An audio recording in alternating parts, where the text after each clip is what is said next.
Hello everyone, स्वागत है आप सभी का विज्ञान वृक्ष के ऑनलाइन प्लेटफॉर्म पर। आज हम डिस्कस करेंगे पीवाईक्यू गेट के पॉलीमर के। कंप्लीट आपके थोड़े बहुत ही पीवाईक्यू आ रखे हैं पॉलीमर के, तो सारे के सारे हम डिस्कस करेंगे। तो यहाँ पे है आपका पहला क्वेश्चन जो है गेट 2016 में पूछा हुआ था। आपको बोला है protein sample consist of equimolar mixture of ribonuclease, इसका मोलर मास दिया है, हीमोग्लोबिन का मोलर मास दिया है और आपको मायोग्लोबिन। ये तीन कंपाउंड है, तीनों का बोला है इक्विमोलर मिक्सचर है। और statement that is true about the weight average molar mass MW and the number average molar mass and the polydispersity index. तो ये आपको यहाँ पे स्टेटमेंट्स गिवन है कि MW ग्रेटर देन MN और क्या आपका पॉलीडिस्पर्सिटी इंडेक्स होगा भाई। तो देखो भाई, सबसे पहले तो ये बात कि आपके पास MW अपॉन में ये आपके पास पॉलीडिस्पर्सिटी इंडेक्स की अगर हम बात करें तो आपके पास पॉलीडिस्पर्सिटी इंडेक्स ये बराबर होता है MW अपॉन में MN। आपका MW होता है वेट एवरेज मोलर मास और MN होता है नंबर एवरेज मोलर मास। अब ये वाली वैल्यू की अगर बात करी जाए तो अगर आपके पास पॉलीडिस्पर्सिटी इंडेक्स है, दैट मीन्स आपके पास MW की वैल्यू आपकी ग्रेटर होगी MN से, या फिर कह लो ये रेशियो आपका ग्रेटर देन 1 होगा। तो देखो भाई, यहाँ से ऑप्शन एलिमिनेट आपके कुछ ऐसे ही हो जाते हैं कि MW ग्रेटर देन MN है तो पॉलीडिस्पर्सिटी इंडेक्स ग्रेटर देन 1 ही होगा। बाकी देखो यहाँ MW ग्रेटर देन MN और ये आपका लेस देन 1 है, जो कि आपका पॉसिबल नहीं होगा। इसी तरीके से polydispersity index MW greater than MN, ये आपका ग्रेटर देन 1, ये भी ठीक है। MW और ये लेस देन MN और ये भी आपका ठीक ही है। तो चलो भाई, बाकी के ऑप्शंस हम देख लेते हैं। आपके पास फॉर्मूला क्या होता है, यहाँ पर हम इसके डिटेल फॉर्मूले जो है पॉलीमर के सारे हम नेट के पीवाईक्यू में डिस्कस कर चुके हैं, तो यहाँ हम अपने काम की ही बात करेंगे भाई। बाकी डिटेल आपको सेशन जो देखना है वो आप पॉलीमर वाला देख सकते हो, नेट वाला सीरीज। तो आपके पास यहाँ पर MW बराबर, यहाँ पे सबसे पहली बात करी जाए MN नंबर एवरेज मोलर मास, ये आपके पास बराबर होता है summation NI MI divided by summation of NI। N क्या होता है, नंबर ऑफ मॉलिक्यूल्स, और M उनका मोलर मास। अब देखो भाई, यहाँ पे आपको सभी का इक्विमोलर मिक्सचर दिया हुआ था, तो हम क्या ले सकते हैं, आपके पास क्या दे रखा है कि हम अगर बात करें उनके मोलर मासेस की, दैट मीन्स आपके पास नंबर ऑफ N की बात करी जाए तो आपके पास राइबोन्यूक्लियस के ये वाले आपके बराबर होंगे किसके, आपके number of molecules of haemoglobin के, और ये बराबर होंगे आपके पास number of molecules of myoglobin. तो ये सारे के सारे आपके बराबर ही हैं, तो इन सभी को आप इक्वल टू N यहाँ पर ले सकते हो। ये चीज आप यहाँ पर पुट कर दो भाई। तो हम यहाँ फॉर्मूले में क्या यूज करेंगे, सिंपली आपके पास ये बराबर हो जाएगा N लिख लो, और मॉलिक्यूलर मास, 3 मॉलिक्यूलर मासेस हैं हमारे पास। तो हम क्या करेंगे भाई, आपका पहला क्या है 13.7 kg पर मोल, सभी के यूनिट सेम है तो आप लिख लो सिंपली 13.7। ये आप सिंपली इसको पहले इस तरीके से लिख सकते हो, ये आपका NI MI प्लस का ये आपका M1 लिख लो इसे, ये आपका NI M1 दूसरा प्लस का ये हो जाएगा आपका N M2 plus N M3। Usually आपका N1 N2 और N3 भी होता, बट यहाँ पे नंबर ऑफ मॉलिक्यूल्स आपके इक्विमोलर मिक्सचर है, N की वैल्यू सेम हो चुकी है इसलिए हमने सभी को N लिखा है। फिर आपके पास N प्लस N और प्लस का N, ये आपके पास वैल्यू हो जाएगी। अब यहाँ पर देखो भाई N क्या हो जाएगा, N आपका कॉमन हो जाएगा और ये आपके पास M1 प्लस M2 प्लस का M3 डिवाइडेड बाय 3N। ये वैल्यू आपकी कट जाएगी, M1 M2 plus M3 divided by 3, ये वैल्यू हमारी निकल आएगी भाई। N1 क्या था हमारे पास, M1 है आपके पास 13.7 और 15.5, 13.7 प्लस 15.5, और M3 की वैल्यू क्या है, M3 है ये है आपके पास 17.2। इसको डिवाइड कर दो आप 3 से, क्या आ जाएगा भाई, इसको जब हम सॉल्व करते हैं तो ये वैल्यू आपके पास नियर अबाउट आती है 15.46 के। भाई सॉल्व कर लेना, 15.46 के नियर अबाउट आपकी ये वैल्यू आएगी। अब इसी तरीके से आप वेट एवरेज भी कैलकुलेट कर सकते हो। तो MW जो है, MW का फॉर्मूला क्या होता है, समेशन ऑफ NI MI का square divided by summation of NI और MI, ये आपका वेट एवरेज का होगा।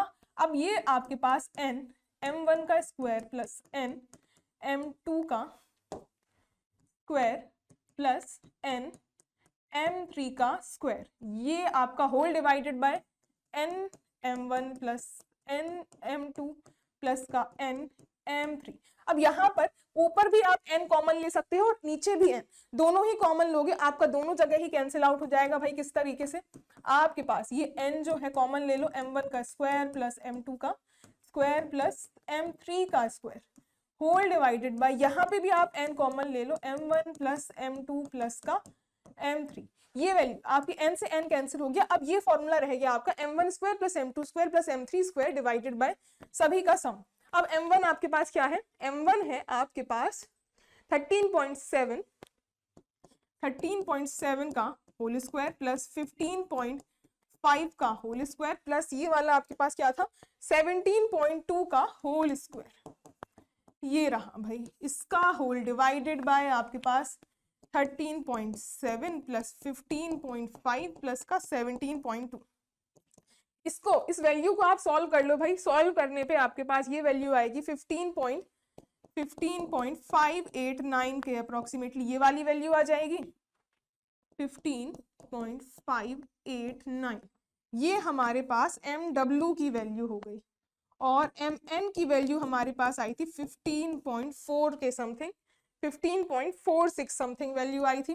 तो आपके पास क्लियरली भाई क्या देखने को मिल रहा है, आपके पास यहाँ पर ये जो वैल्यू है आपके पास MW की ग्रेटर देन है आपकी MN से, ये वैल्यू हो गई। दूसरा आपके पास पॉली डिस्पर्सिटी इंडेक्स जो है ये भी आपके पास क्या होगा, ये वैल्यू आपके पास MW अपॉन, ये है आपके पास MW अपॉन में MN।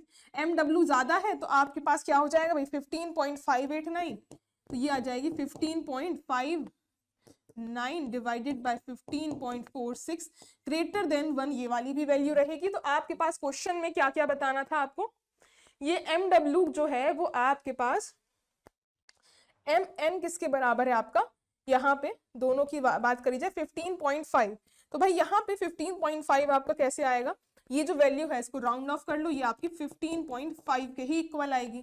तो ये रही आपकी वैल्यू। अब देखो भाई यहाँ पर ये MW जो है वो ग्रेटर देन MN है, MN आपका 15.5 जो कि हर जगह आपका सेम है।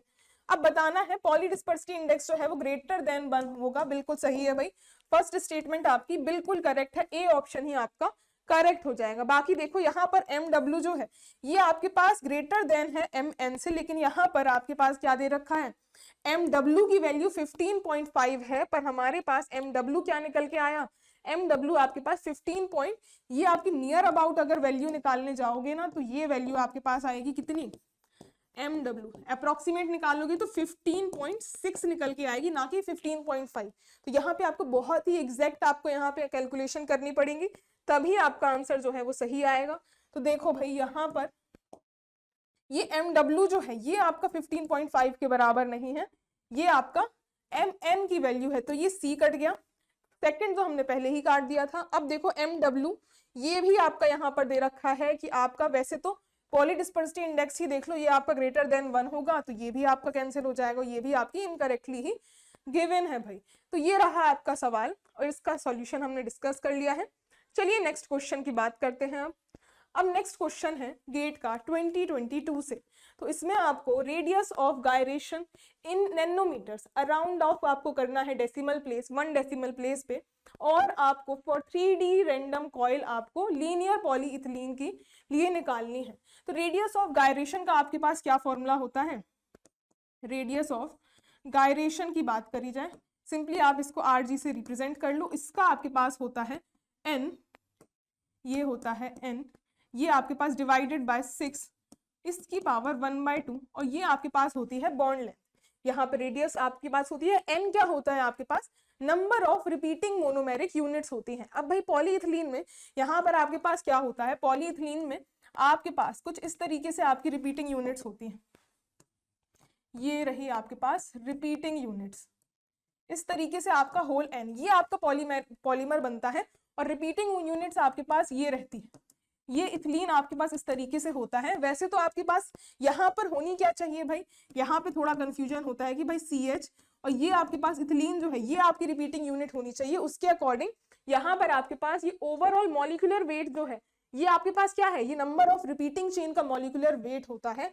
तो यहाँ पर आपको इसका निकालना होता है मॉलिक्यूलर वेट, और वो आप कैसे निकालते हैं, यहाँ पे ओवरऑल मॉलिक्यूलर वेट जो है इससे आप मोनोमर का डिवाइड कर देंगे तो हमारे पास नंबर ऑफ मोनोमेरिक चेन्स निकल आती। बट देखो भाई यहाँ पर आपके पास क्या है कि ये जो आपको चेन गिवन है इसमें नंबर ऑफ रिपीटिंग यूनिट्स देखो, तो ये जो आपके पास चेन रिपीट हो रही है इसमें भी आपको ये जो चेन है ये आपकी दो इक्वली पार्ट्स में डिवाइडेड है, CH2 और CH2। तो ये सिंगल CH2 जो है यहाँ पर ये आपके पास सिर्फ इतना ही चेन का हमें मॉलिक्यूलर वेट लेना है और इससे ही हमारा आंसर आएगा। तो इसका हमारे पास मॉलिक्यूलर वेट क्या हो जाएगा भाई, ये आपका नंबर ऑफ रिपीटिंग यूनिट का आपका मॉलिक्यूलर वेट होगा, जो कि आपका ये कार्बन का हो जाएगा 12 और आपका हाइड्रोजन का आ जाएगा 2। तो ये आपके पास 14 निकल के आ जाएगा। अब देखो भाई यहाँ पर आपको n जो निकालना है ये आपके पास होता है नंबर ऑफ रिपीटिंग चेन्स। तो देखो भाई ये आपके पास ओवरऑल मॉलिक्यूलर वेट है 8,40,000, ये है आपका 8,40,000। इसमें से आप डिवाइड कर दो ये एक रिपीटिंग चेन का, तो आपके पास टोटल नंबर ऑफ मोनोमर्स निकल आएंगे। तो ये रहा आपके पास 14, इसमें डिवाइड कर दो, क्या वैल्यू आ जाएगी भाई, इसको हमें सॉल्व करना है।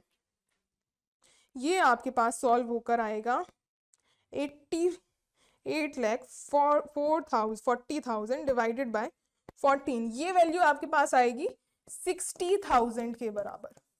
ये रही आपके पास 60,000, ये हमारे पास आ जाएगा वेट।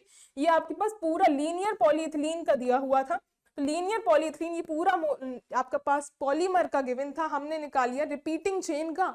अब आप यहाँ से रेडियस ऑफ गायरेशन निकाल दो भाई, n आ ही चुका है, ये है आपके पास 60,000 डिवाइडेड बाय 6, इसका स्क्वायर रूट, और आपके पास क्या ये CC बॉन्ड लेंथ जो हमारे पास ये गिवन थी, यहाँ पे जो फॉर्मूले में आपको पुट करनी पड़ती है, ये हमारे पास 0.145 इंटू में 0.154 नैनोमीटर्स में गिवन है, और हमें आंसर निकालना है ये भी नैनोमीटर्स में ही निकालना है। तो भाई आपका सेम ही यूनिट आप रखोगे, इसको सॉल्व कर दो, जो आंसर है वो आ जाएगा। क्या आ जाएगा भाई सॉल्व होकर के, ये वैल्यू आपके पास आएगी 60,000 हमारे पास ये आ चुका था, डिवाइडेड बाय 6, इसका आपका स्क्वायर रूट, इसमें आपको मल्टीप्लाई करना है 0.154 का, भाई आपका 15.4 नैनोमीटर जो है ये आंसर निकल कर आ जाएगा। इस तरीके से आपकी रेडियस ऑफ गायरेशन कैलकुलेट हो जाएगी। नेक्स्ट क्वेश्चन देखो, नेक्स्ट में क्या दे रखा है, अब ये है गेट का 2023 का, the intrinsic viscosity of sample of polystyrene. ये इंट्रिंसिक विस्कोसिटी दे रखी है और आपके पास ये है विस्कोसिटी की वैल्यू, ये टेम्परेचर, इट फॉलोज मार्क, यहाँ पे ये Mark Houwink equation with empirical constant values के यहाँ पे दे रखा है। तो यहाँ पे आपके पास क्या होती है, मार्क-हून इक्वेशन होती है, उसकी ही बात कर रहा है। तो क्या होती है आपके पास मार्क-हून इक्वेशन जो होती है उसके अकॉर्डिंग ईटा बराबर के इंटू में आपके पास ये होती है विस्कोसिटी एवरेज मॉलिक्यूलर वेट, और इसकी पावर होती है ये होता है हमारे पास फॉर्मूला, ईटा होती है यहाँ पर विस्कोसिटी, और ये आपके पास mv होता है viscosity average molecular weight, a और k आपके मार्क-हून इक्वेशन के कांस्टेंट होते हैं। अब आपको यहाँ पर वैल्यू क्या क्या दे रखी है भाई, k की वैल्यू दे रखी है 1.05 इंटू में 10⁻⁻2 सेंटीमीटर क्यूब और पर ग्राम, a की वैल्यू भी दे रखी है 0.75। अब ये वैल्यू आ रखी है और आपके पास इंट्रिंसिक विस्कोसिटी ईटा भी गिवन है भाई, ये क्या है 84 सेंटीमीटर क्यूब पर ग्राम, ये वैल्यू भी गिवन है। और निकालना क्या है आपको, यहाँ पे मॉलिक्यूलर वेट निकालना है भाई, सारी वैल्यूज तो गिवन है, निकाल दो, कितना ही आपको यहाँ पे मेहनत करनी है। देखो भाई ईटा है आपके पास 84, ये बराबर आपके पास के 1.05 इंटू में 10⁻⁻2, ये आपके पास mv, ये ही निकालना है, और इसकी पावर आपकी a, ये है 0.75। इसको सॉल्व करना है भाई, इसको सॉल्व कैसे करेंगे, ये आपके पास mv की पावर 0.75 ये बराबर आ जाएगी, आप यहाँ पे इसका रेशियो ले लो तो 84 से डिवाइड कर दो, आपके पास 84 डिवाइडेड बाय 1.05 इंटू में 10⁻⁻2, ये वैल्यू आपके पास आ जाएगी कितनी ये हमारे पास सॉल्व होके आ जाएगा 8000। अब इसमें आप क्या कर सकते हो भाई, लॉग ले सकते हो। ये हमारे पास क्या सही सॉल्व हुआ है, ये हमारे पास वैल्यू जो है ये रही आपके पास 84 डिवाइडेड बाय 1.05, ये आपके पास यस यही वैल्यू आएगी। अब इसका आप लॉग ले सकते हो भाई, दोनों साइड आप क्या करो, लॉग लगा दो। अब लॉग ले लेंगे तो इसमें आपके पास कैसे हो जाएगा, लॉग ले लोगे तो आपके पास 0.75 और लॉग ऑफ mv, इसमें आपका लॉग क्या आ जाएगा, लॉग 8000। ये आपके पास लॉग 8000 की वैल्यू ये आपके पास 3.9 के समथिंग आ जाएगी। तो आपके पास लॉग mv ये बराबर किसके आ जाएगा, इसमें आप 0.75 का डिवाइड कर दो, 0.75 का डिवाइड कर दो, तो ये आपके पास आ जाएगी 5.2। अब लॉग यहाँ से हम mv की वैल्यू निकालेंगे तो 10 टू द पावर 5.2, ये आपका सॉल्व होके कितना आएगा, 10 टू द पावर 5.2। ये आपके पास आ जाएगी वैल्यू, यहाँ पे हम लिख लेते हैं भाई, ये आपके पास 158 और ये कॉमा 489, इतनी वैल्यू आ जाएगी। आपको यहाँ पे राउंड ऑफ करना है 10 टू द पावर 3 में। अब इसको आप, ये आपका पॉइंट में आ रही है और पॉइंट में आपके पास यहाँ पे 31, यही वैल्यू आ जाएगी और ग्राम पर मोल में ही आपकी ये वैल्यू आएगी। अब देखो इसमें आपको राउंड ऑफ करना है तो ये आप यहाँ पे 158.48 इंटू में 10 टू द पावर 3, ये हमारे पास वैल्यू आ जाएगी। अब आपको यहाँ पे नियरेस्ट इंटीजर पे आपको करनी है, डेसिमल प्लेसेस पे नहीं लेके जाना। तो आपका जो आंसर है वो क्या आ जाएगा, 158.4 तक देखो आप, तो आपका 158 ही ये आंसर आ जाएगा और इंटू में 10 टू द पावर 3, यही आपकी यहाँ पे मॉलिक्यूलर वेट की वैल्यू जो है वो निकल कर आ जाएगी। आई होप आपको ये फॉर्मूला क्लियर हुआ होगा। नेक्स्ट क्वेश्चन देखो, अब ये है लेटेस्ट आपका गेट 2024 का, correct statement of thermally initiated radical polymerization in a solution is. ये आपको यहाँ पे रेडिकल पॉलीमराइजेशन का निकालना है। ये आपके पास यहाँ से थ्योरेटिकल क्वेश्चन ही बनते हैं और यहाँ पे स्टेडी स्टेट अप्रोक्सीमेशन की बात करी गई है। Steady state and equal reactivity of propagation radicals termination, वही होता है आपके पास चेन का इनिशिएशन, प्रोपेगेशन और फिर टर्मिनेशन।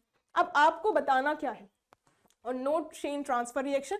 अब यहाँ पर गिवन है आरपी आपका रिप्रेजेंट कर रहा है rate of polymerization, DP represent कर रहा है degree of polymerization and I है इनिशिएटर कंसंट्रेशन, एम है मोनोमर का कंसंट्रेशन।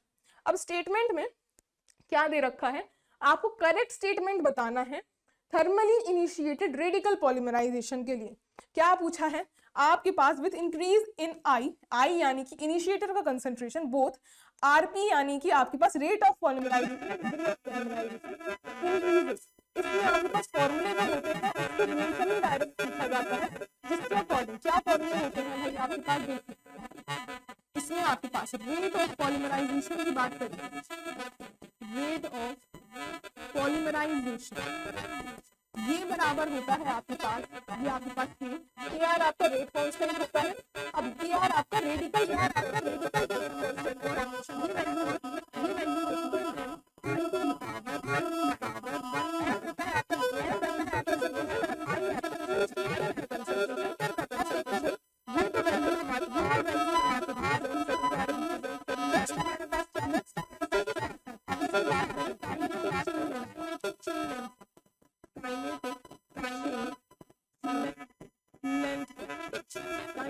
वैल्यू बराबर होती है हमारे पास के आर, और इसमें आपके पास सेम ही फॉर्मूला होता है बट आई की पावर माइनस का 1/r, और हमारे पास क्या है, लास्ट में बचा है degree of polymerization, degree of polymerization हमारे पास तीन ही फॉर्मूले होते हैं, ये वाली रेडिकल वाली ये बराबर होता है। ये अब अगर हमारे पास काइनेटिक चेन लेंथ जो है, अगर आप इसको ले लो, ये काइनेटिक चेन लेंथ ये होती है 2 times of kinetic chain length degree of polymerization, तो क्या हो जाएगी 2 इंटू में के आर, ये मोनोमर की कंसंट्रेशन की पावर 1, आई की पावर माइनस का 1/2, और इसको हमारे पास किससे रिप्रेजेंट किया गया है भाई, ये आरपी, और ये हमारे पास ये रही डिग्री ऑफ पॉलीमराइजेशन, ये डीपी से रिप्रेजेंट किया हुआ है। आई और I तो हमारे पास इनिशिएटर का इनिशियल कंसंट्रेशन, M मोनोमर का कंसंट्रेशन। अब देखो भाई रिलेशन में कैसे आपको मैच करना है। इसमें बोला है इंक्रीज इन I, आपका बोथ आरपी, आरपी यानी कि रेट ऑफ पॉलीमराइजेशन, और आई के बढ़ाने पर आपके पास रेट ऑफ पॉलीमराइजेशन है ये इंक्रीज होगा भाई, ठीक है। Degree of polymerization, degree of polymerization जो है वो आई की पावर माइनस का 1/2 पे डिपेंड कर रहा है। दैट मीन्स आपके पास आई की वैल्यू को अगर बढ़ाओगे तो रेट ऑफ पॉलीमराइजेशन ये तो बढ़ेगा, बट हमारे पास डिग्री ऑफ पॉलीमराइजेशन डिक्रीज होगा। तो यहां से आपका ये स्टेटमेंट जो है वो इनकरेक्ट हो गया। डिग्री ऑफ पॉलीमराइजेशन डीपी जो है इंक्रीजेस विथ इंक्रीज इन आई, भाई हमारे पास आई की वैल्यू इंक्रीज होने से डीपी की वैल्यू आपकी डिक्रीज हो रही है, तो ये तो यहाँ स्टेटमेंट यहीं से ही एलिमिनेट हो गई। नेक्स्ट देखो, rate of polymerisation decreases with increase of I, भाई ये तो डायरेक्टली प्रोपोर्शनल है, आई के बढ़ने से आपकी आरपी की वैल्यू क्या है, इंक्रीज हो रही है, तो ये स्टेटमेंट भी गई। नेक्स्ट देखो, with increase in M, M की बात है तो एम में तो आपकी क्या होगा, एम की बात करी जाए तो एम की वैल्यू इंक्रीज करोगे तो हमारे पास चाहे रेट ऑफ पॉलीमराइजेशन हो ये भी इंक्रीज करेगा, डिग्री ऑफ पॉलीमराइजेशन हो ये भी इंक्रीज करेगी, दोनों में ही इसमें सेम ही रिलेशन है। तो with increase in M monomer के कंसंट्रेशन से both RP and DP increases, भाई बिल्कुल यही सही स्टेटमेंट होगी आपकी, सिर्फ डी स्टेटमेंट ही आपके पास करेक्ट ऑप्शन हो जाएगा। यही था हमारा लेटेस्ट क्वेश्चन, और इतने ही क्वेश्चन आपके पॉलीमर से अभी तक गेट में पूछे हुए थे। हम डिस्कस करेंगे पीवाईक्यू गेट के पीरियोडिक थोड़े से क्वेश्चंस आपके आए हुए थे, वो हम यहाँ पे डिस्कस करने वाले हैं। नेक्स्ट फर्स्ट क्वेश्चन है यहाँ पर गेट का आपका 2001 का दे रखा है, the first ionization potential of magnesium aluminium phosphorus sulphur follows the order. तो यहाँ पर आपके पास फर्स्ट आयनाइजेशन पोटेंशियल या फिर आप कह लो आयनाइजेशन एनर्जी निकालनी है। तो ये देखो भाई आपकी जितने एलिमेंट्स हैं हमारे पास मैग्नीशियम एल्यूमिनियम, ये आपके पास किस ऑर्डर में लाई कर रहे हैं, इसमें आपके पास ये जितने भी एलिमेंट्स हैं, ये हो गया मैग्नीशियम, फिर आपके पास आता है एल्यूमिनियम, फिर है आपके पास फॉस्फोरस और है सल्फर। इनके अगर ग्रुप्स की बात करी जाए तो कौन कौन से ग्रुप के होते हैं भाई, मैग्नीशियम है आपके पास ग्रुप नंबर 2 का, उसके बाद यहाँ पे एल्यूमिनियम क्या होता है, ये आपका यहाँ पे बीच में डी ब्लॉक के यहाँ पे बीच में एलिमेंट्स तो नहीं आते पर ये गैप आपके पास आता है, ग्रुप नंबर 13 का होता है डायरेक्ट आपके पास एल्यूमिनियम, फिर 14 नाइट्रोजन फैमिली का phosphorus and oxygen family 15th group का आपके पास होता है सल्फर भाई। अब यहाँ पे देखो इनकी अगर इलेक्ट्रॉनिक कॉन्फ़िगरेशन की बात करी जाए तो हमारे पास इनका इलेक्ट्रॉनिक कॉन्फ़िगरेशन क्या निकल के आता है, सल्फर में तो आपके पास क्या हो जाता है 3p4, फॉस्फोरस में 3p3, इसमें आपके पास एल्यूमिनियम में 3p, इसमें आपके पास कितना आ जाता है एल्यूमिनियम तो आपके पास क्या आ जाएगा, ये आपके पास 13, ये हमारे पास ग्रुप नंबर में थोड़ा सा आप यहाँ पे चेंज कर लो भाई, ये आपके पास ग्रुप नंबर ये होता है 15 का भाई और ये होता है 16 का। अब यहाँ पे 3p3 के बाद एल्यूमिनियम जो है उसमें सिर्फ एक ही इलेक्ट्रॉन आपको देखने को मिलता है क्योंकि बीच में कार्बन फैमिली जो है वो मिसिंग है। अब ये देखो मैग्नीशियम जो है इसमें आपके पास 3s, ये आपके पास एल्कली मेटल, ये आपके पास s ब्लॉक का है तो इसमें लास्ट इलेक्ट्रॉन s में ही आएगा, और ये आपके पास सारे के सारे क्या है p ब्लॉक के एलिमेंट्स हैं। अब ये आपके पास 3s2 ये रहा इसका इलेक्ट्रॉनिक कॉन्फ़िगरेशन। इन दोनों में आप कैलकुलेट करो तो हमें पता है कि लेफ्ट टू राइट जब आप मूव करते हो पीरियोडिक टेबल में तो हमारे पास इफेक्टिव न्यूक्लियर चार्ज जो है वो इंक्रीज करता है क्योंकि आपके पास नंबर ऑफ प्रोटॉन्स इंक्रीज करते हैं, और इफेक्टिव न्यूक्लियर चार्ज के बढ़ने से बाहर वाली शेल में आपके पास जो चार्ज का आपके पास अट्रैक्शन है वो बढ़ेगा, जिसकी वजह से इलेक्ट्रॉन को निकालना डिफिकल्ट हो जाता है और आयोनाइजेशन एनर्जी इंक्रीज करने लगती है। ये तो रही आयोनाइजेशन एनर्जी की बात है, सभी को पता है। अब देखो ये तो आपके पास यहाँ पे ये इंक्रीज करनी चाहिए, सबसे ज्यादा होनी चाहिए फिर आपके पास सल्फर की, बट इसमें आप देखो नेक्स्ट जो आपके पास फॉस्फोरस है इसमें आपके पास क्या है, पी जो शेल है ये आपके पास हाफ फिल्ड है, और हाफ फिल्ड होने की वजह से ये आपके पास स्टेबल हो जाता है इलेक्ट्रॉनिक कॉन्फ़िगरेशन, और इलेक्ट्रॉन को निकालना हाफ फिल्ड शेल से डिफिकल्ट हो जाएगा। तो आपके पास सिर्फ जो नियर बाय शेल है आपके पास सल्फर उसमें चेंज देखने के लिए मिलेगा। सबसे ज्यादा आप अगर फर्स्ट आयोनाइजेशन पहला इलेक्ट्रॉन ही निकालना है उसकी बातें करी जाए तो फॉस्फोरस की आपकी सबसे ज्यादा होती है, सल्फर से भी ज्यादा। अब देखो फिर तो आपके पास एल्यूमिनियम की तो भाई कम ही रहेगी क्योंकि इसका इलेक्ट्रॉनिक कॉन्फ़िगरेशन भी कुछ स्टेबल नहीं है। फिर आपके पास एल्यूमिनियम की होनी चाहिए और मैग्नीशियम। अब देखो मैग्नीशियम और एल्यूमिनियम ये भी आपके पास इन दोनों से तो कम ही रहेंगे, बट मैग्नीशियम और एल्यूमिनियम में होनी किसकी चाहिए, ये आपके पास लेफ्ट टू राइट में आपके पास एल्यूमिनियम आ रहा है, होनी तो चाहिए एल्यूमिनियम की ज्यादा। बट इसमें भी आप देख सकते हो ये तो आपके पास फुली फिल्ड इलेक्ट्रॉनिक कॉन्फ़िगरेशन हो गया भाई, और इससे इलेक्ट्रॉन निकालना हो जाता है डिफिकल्ट। इसी वजह से आयोनाइजेशन एनर्जी इसकी ज्यादा हो जाती है एज कंपेयर्ड टू एल्यूमिनियम। तो हमारे पास ये जो इफेक्ट है बाकी फॉस्फोरस तक आपको देखने के लिए नहीं मिलेगा, सिर्फ आपको यहाँ पे एक एडजेसेंट जस्ट उसके बगल वाले एलिमेंट तक ही आपको इफेक्ट देखने के लिए मिलता है। मैग्नीशियम के जस्ट बाद आता है एल्यूमिनियम, जिससे इसकी इलेक्ट्रॉन की आयोनाइजेशन एनर्जी क्या हो जाएगी, ज्यादा हो जाएगी। तो आपके पास फॉस्फोरस सल्फर, फिर आपके पास क्या होगा, हमारे पास आ जाएगा उसके बाद मैग्नीशियम, लास्ट में एल्यूमिनियम। ये रह जाएगा भाई ऑर्डर आपका। तो आपके पास PSMgL, तो हमारे पास सबसे ज्यादा फॉस्फोरस, फिर sulphur, magnesium, then aluminium. C option आपका भाई करेक्ट हो जाएगा। इसके साथ साथ अगर कार्बन फैमिली होती तो कार्बन का कौन सा एलिमेंट आता भाई, सिलिकॉन आता। सिलिकॉन केस में क्या होता, फिर आपके पास फॉस्फोरस ग्रेटर देन सल्फर, फिर सिलिकॉन की ज्यादा होती, देन आपके पास मैग्नीशियम और एल्यूमिनियम। मैग्नीशियम आपका सिलिकॉन से ऊपर नहीं बढ़ पाता भाई, ठीक है। तो आपके पास ये दो एक्सटर्नल फैक्टर्स रहे। नेक्स्ट क्वेश्चन देख लो अब आप।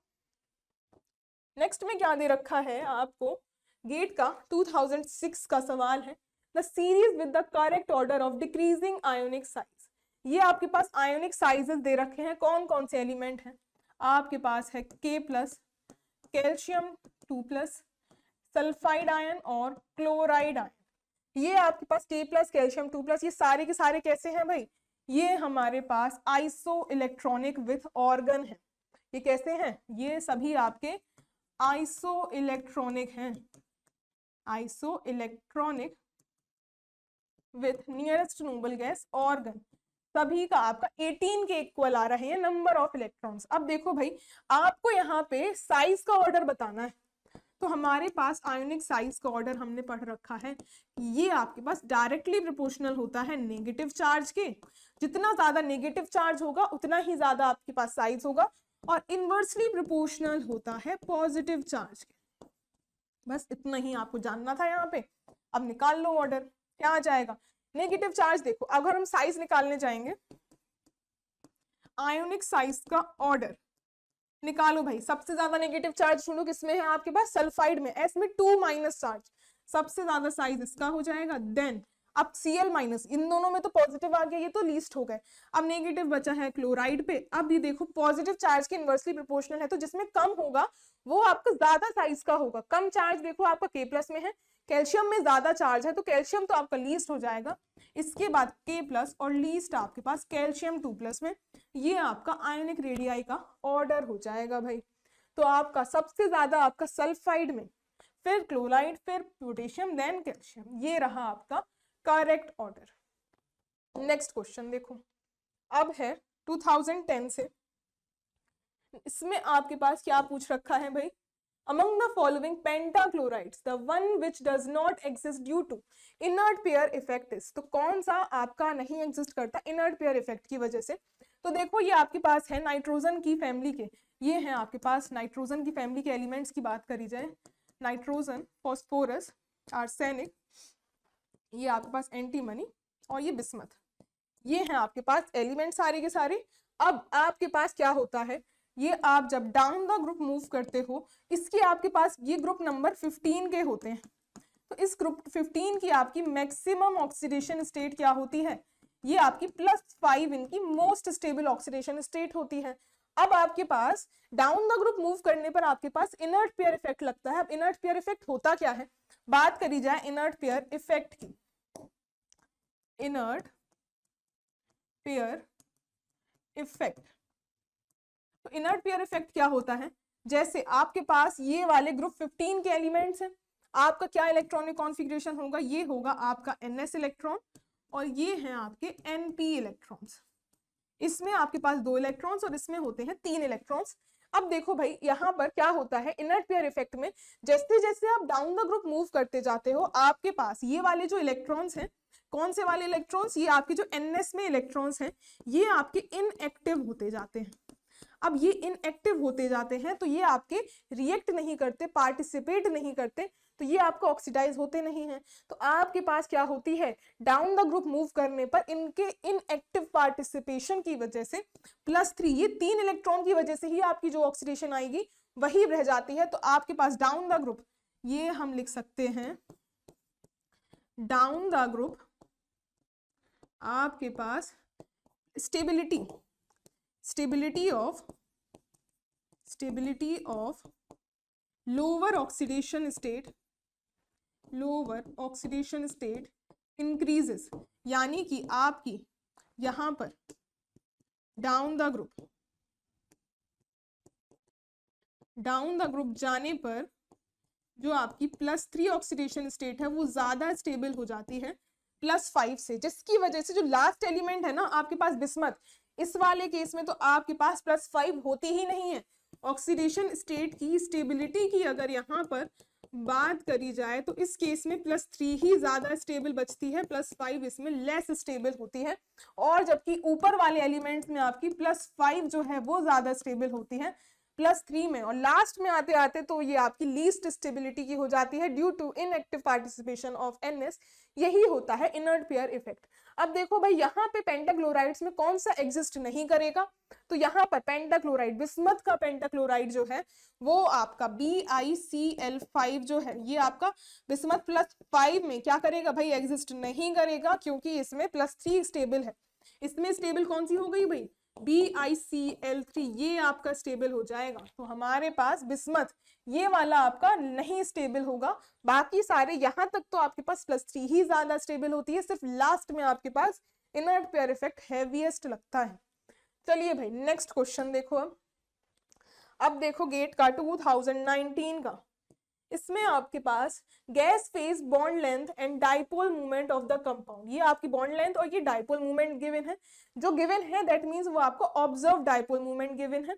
क्या क्या गिवन है वो लिख लेते हैं भाई। आपके पास ऑब्जर्व्ड डाइपोल मूवमेंट ये गिवन है कितना आपको, 10.8 ये है आपके पास। अब यहाँ पे आपको और क्या गिवन है, बॉन्ड लेंथ, ये रही आपकी बॉन्ड लेंथ, ये बराबर है आपके पास 3 एंगस्ट्रॉम के। इसमें हमारे पास और क्या आयोनिक कैरेक्टर निकालना है, गैस फेज में ही जो गिवन है उसी फेज में आपको mx का यहाँ पे परसेंटेज में round off to 1 decimal place, यहाँ पे आपको 1d की ये वैल्यू दी हुई है इतने कूलाम मीटर में। तो देखो भाई आपके पास यहाँ पे क्या फॉर्मूला होता है आयोनिक कैरेक्टर का वो देख लेते हैं। आपके पास परसेंटेज आयोनिक कैरेक्टर जो है इसका फॉर्मूला होता है बराबर ऑब्जर्व डाइपोल मूवमेंट, इसको आप लिख लो यहाँ पे, it is equal to observe dipole movement divided by calculated dipole movement into में 100, ये हमारा फॉर्मूला होता है आयोनिक कैरेक्टर का। तो हमारे पास ऑब्जर्व डाइपोल मूवमेंट है, कैलकुलेट करना है हमें दूसरा डाइपोल मूवमेंट, क्या फॉर्मूला होता है, कैसे कैलकुलेट करते हैं आइए देखते हैं। तो हमारे पास कैलकुलेटेड डाइपोल मूवमेंट जो है ये बराबर होता है चार्ज इनटू में आपके पास बॉन्ड लेंथ के। अब चार्ज क्यू की वैल्यू क्या होती है आपके पास 1.6 इंटू में 10⁻⁻⁻19 कूलम, लेंथ जो है ये 3 एंगस्ट्रॉम गिवन है। एंगस्ट्रॉम को कन्वर्ट कर लो आप मीटर्स में, क्योंकि हमारे पास कूलाम मीटर और ये डी/बाई का आपका यहाँ पे कन्वर्जन गिवन है, तो ये हो जाएगा 3 इंटू में 10⁻⁻10, ये हो गई मीटर्स में। इसको सॉल्व कर लो, ये कितनी हो जाएगी, ये आ जाएगी वैल्यू 8 और आपके पास 4.8 इंटू में 10⁻⁻29, ये आ गई आपकी कूलाम मीटर्स में वैल्यू। अब देखो भाई यहाँ पे परसेंटेज आयोनिक कैरेक्टर जब आप निकालोगे ये बराबर ऑब्जर्व डाइपोल मूवमेंट कितना है 10.8, ये आपके पास डी में वैल्यू है डी/बाई में, इसमें 1d इज इक्वल टू 3.336, ये इनटू में 10⁻⁻30 कूलाम मीटर डिवाइडेड बाय ये क्या वैल्यू आ रही है भाई 4.8 इंटू में 10 टू द पावर और आपके पास माइनस का 29, ये हो गई कूलाम मीटर इंटू में 100। इसको सॉल्व कर लो, आपका परसेंटेज आयोनिक कैरेक्टर जो है वो आपका नियर अबाउट 75% के निकल के आ जाएगा, और इतना ही आपको यहाँ पे सॉल्व करना था। ये आपका आयोनिक कैरेक्टर का फॉर्मूला है, इसके अलावा कोई और भी गिवन हो तो आप इसी वैल्यू से आप कैलकुलेट कर सकते हो। तो यहाँ पर इतने ही क्वेश्चन आपके गेट में पूछे हुए थे पीरियोडिक के, जो कि हमने कंप्लीट डिटेल में डिस्कस कर लिए हैं। आई होप आपको सेशन पसंद आया हो। Thank you so much.